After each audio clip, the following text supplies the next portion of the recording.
इसी तरह और भी वीडियोस देखने के लिए सब्सक्राइब करें, घंटी को दबाएं और ऑल ऑप्शन पर क्लिक करें।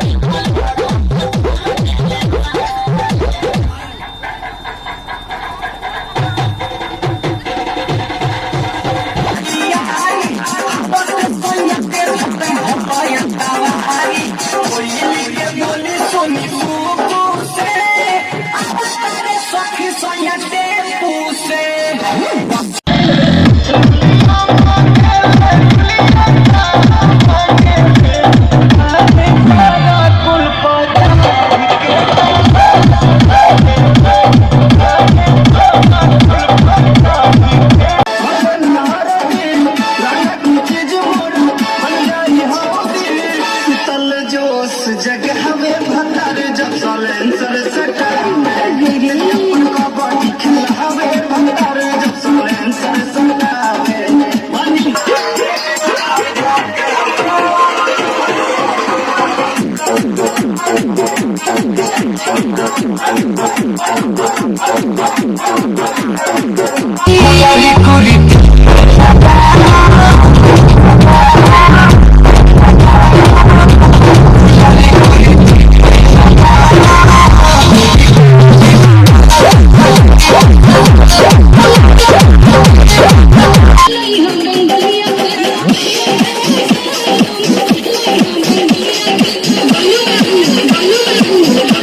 अगर आपको ये वीडियो अच्छी लगी हो तो लाइक कर दें और अगर आपने चैनल को सब्सक्राइब नहीं किया है तो सब्सक्राइब कर दें।